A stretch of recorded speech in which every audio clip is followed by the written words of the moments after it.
Bismillahirrahmanirrahim. Let's begin with remembering and praying for our brothers and sisters in Palestine. And now our government has actually started bombing Yemen in support, while they were supporting our brothers there. When we feel helpless and when we feel what we are going through these days with what is happening in the world, a dua that was told to me by Sheikh Umar, I recite that on a regular basis, saying, Allahumma inni a'udhu bika min al-hammi wal-hazani wal-adsi wal-kasali wal-bukhli wal-jubni wal-dalalati ad-daini wa-ghalabat ar-rijal.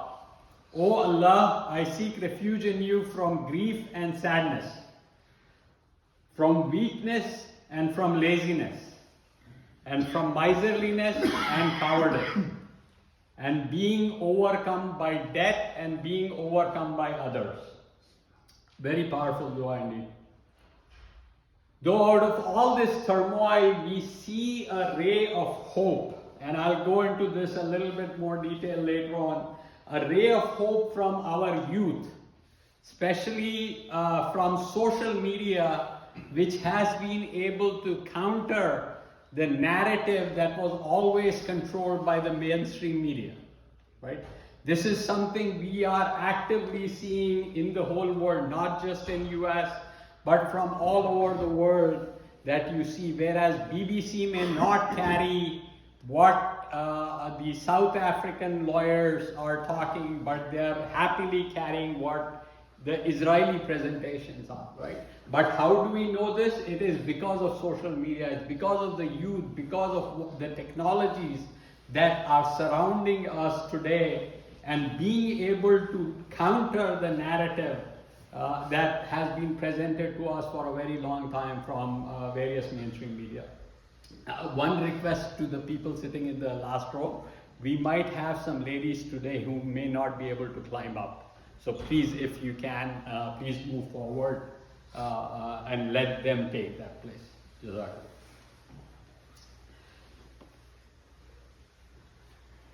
So while we see the support from this administration, it is making a difference, inshallah. All this social media and everything else, it is making a difference. But ultimately, our hope is fully on Allah to help us through this process.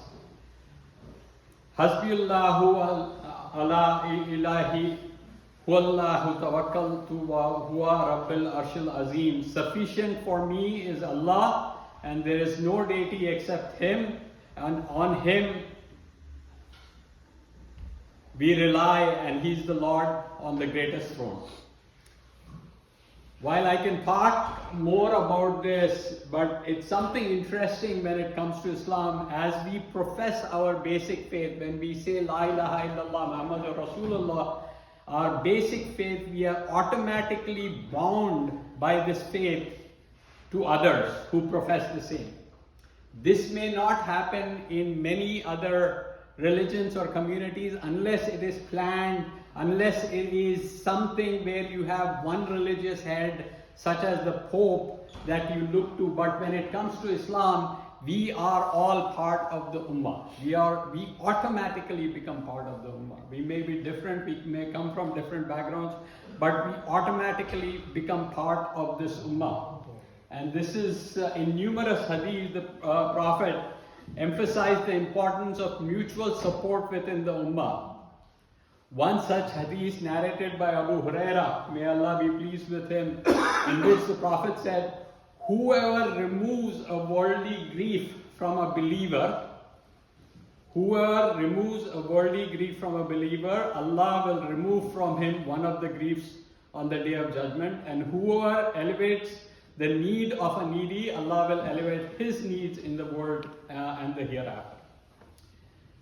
This brings me something, as we talk about the Ummah, I want to talk about something very close to us. The role of masajids, and especially the role that we at ICLT play within this Ummah. The mosque as such is very central to the heart of the community. It is not mainly a place of worship, but a central hub for social, educational, and charitable activities. We bring in a lot of various groups to the masajid for various charitable activities and everything else. Prophet Muhammad sallallahu alaihi wasallam, peace be upon him, established the mosque in Medina not only for prayers but also as a place where the community gathered to discuss matters, seek knowledge, and support one another. In today's context, mosques play a very crucial role in fostering these community bonds and development of the Islamic identity, the American Islamic identity. They're not just places to perform the 5 daily prayers, but also centers for learning, counseling, organizing charitable initiatives, like I've mentioned. And this comes with some active thinking from all of us. We are from various different backgrounds. I come from a small town called Hyderabad in India. I've referred to it several times in my previous khutbahs, and so does everybody else here. Many of us are from different places. Many of our kids are actually born here. They don't know any other country or any other place as much as they know this place, right? So we are of different types. So building a successful and a Muslim culture and identity requires that thought, and there's no better place for doing that than the mosque itself, right? It is through this, I've not been very involved with various masajids previously, but as ICLT started developing, I got very involved with a few of the members here who actively defined what ICLT needed to be, right? One of the few things that we always felt ICLT wanted to be was where families, all of the families, not just the men, the women, the children, the full family, parents, mothers, everybody feels comfortable coming to the masjid. A very family-friendly atmosphere in terms of what we do. We defined our, even before starting the masjid, we used to have regular iftars at the middle school, which were very well attended. We had Taraweeh before, that's what gathered a lot of us. So if you think about it, right from the beginning, we were thinking about all of the things that define what ICLT is going to be. Then 2017 came, you all know, we were nearly done with this mosque at that time. It got burnt, it got gutted down. That was another changing point of what we believed ICLT is, right? We started basically because of that, not only did we rebuild this place, but we also built a lot of relationships with organizations that came to support us.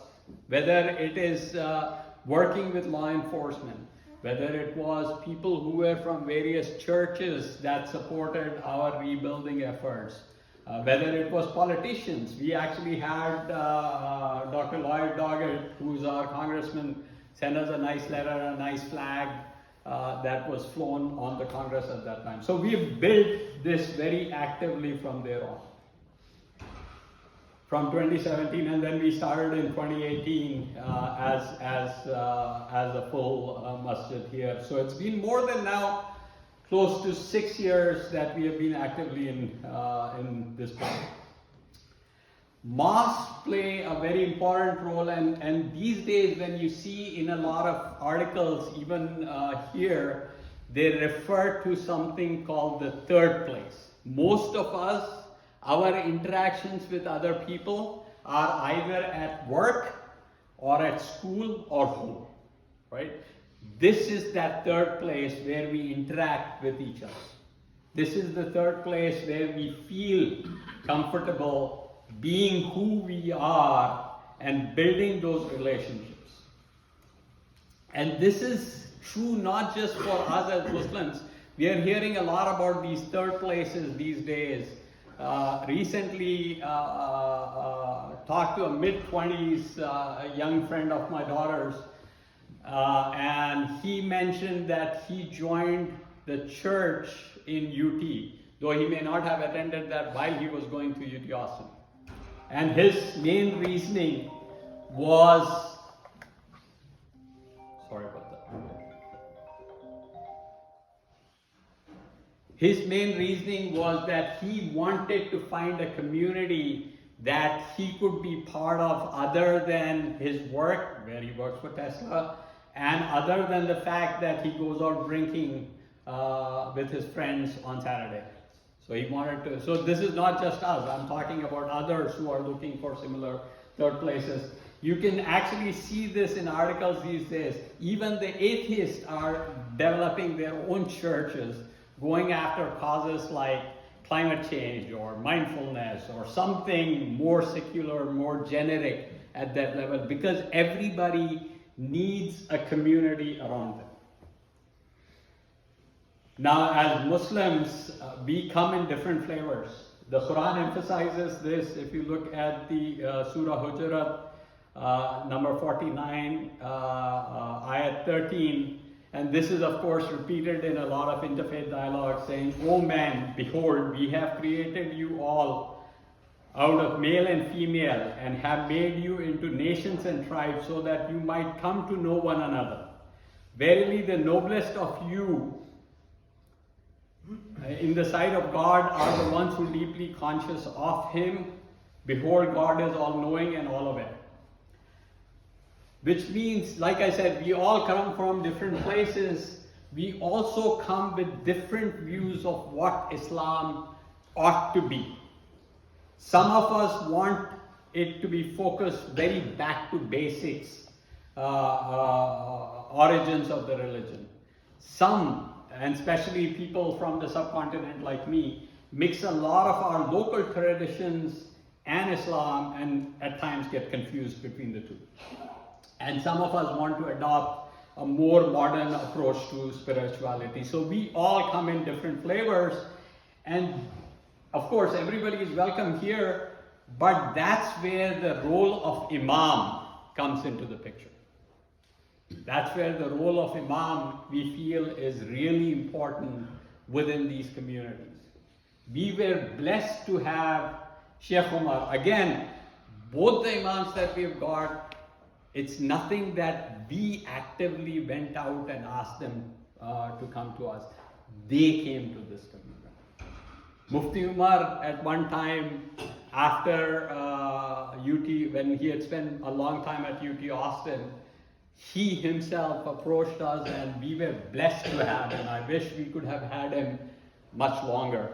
Mufti Umar, I don't know if many of you have interacted with him, but one of the best scholars that you could meet in person and talk to openly about various topics. He actively wanted our communities, Muslim communities in Austin, to be involved with local. He promoted the idea that we are not different. We are Muslims, but we live in Austin, so we are Austinites. We live in Texas, so we are Texans.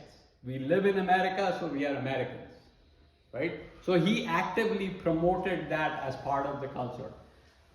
When he was here on July 4th, we put up a flag on the masjid.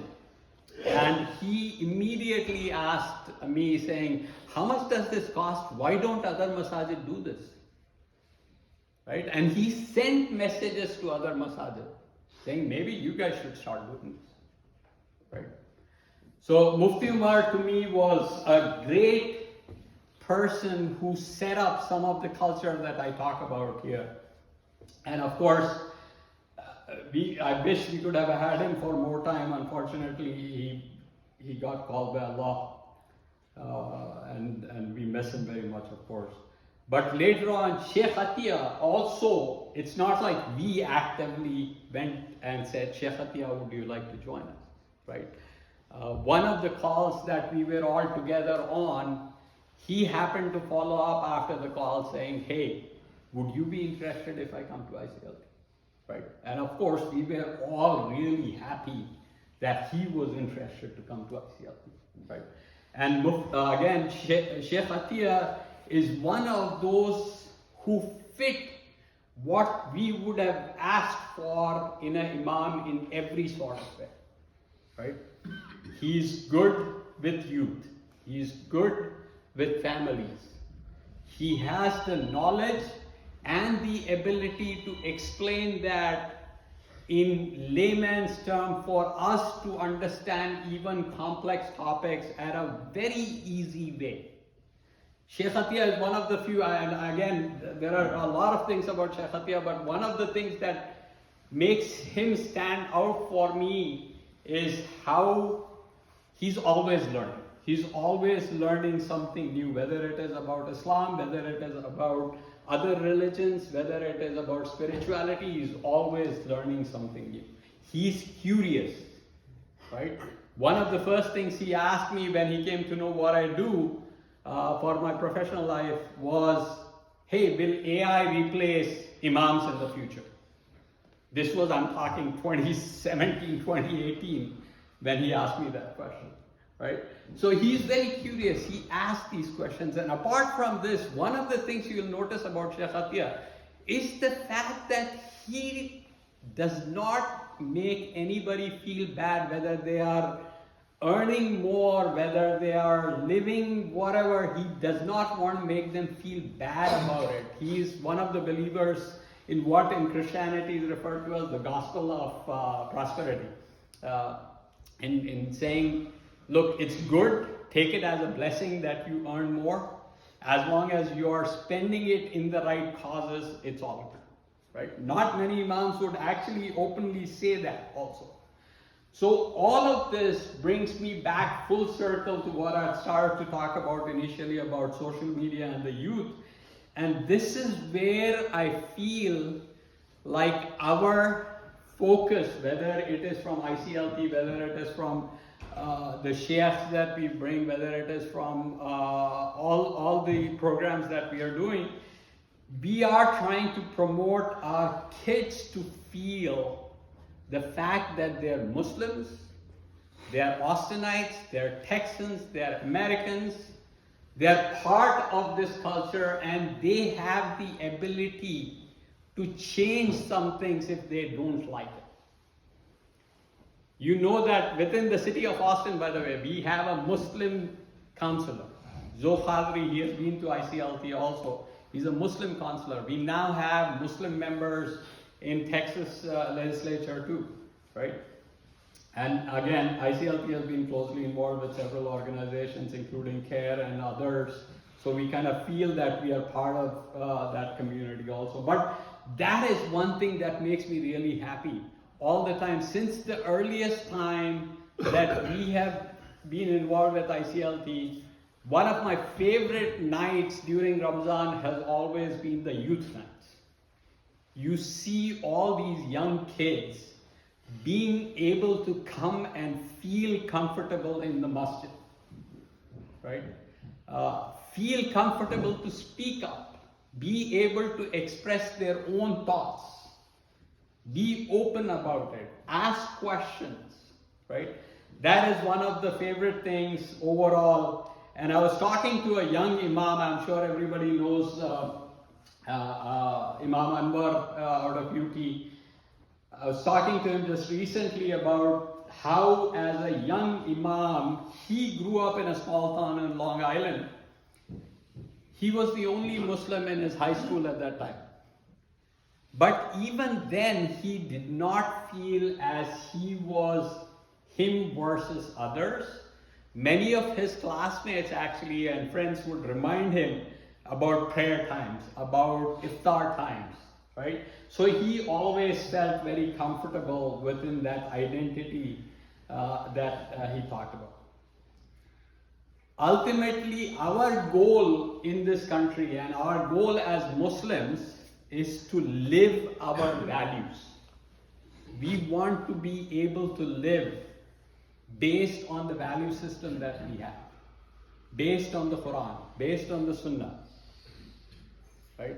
And be able to, and that's what is being defined as success these days. If you go into the success literature, whether it's in the tech, whether it's in business, one of the key features that even very well-known scholars talk about is people are most happy when they believe they are successful living their own values, living their own value systems.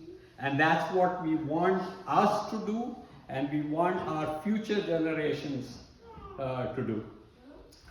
So, take a small break here. أقول قولي هذا وأستغفر الله لي ولكم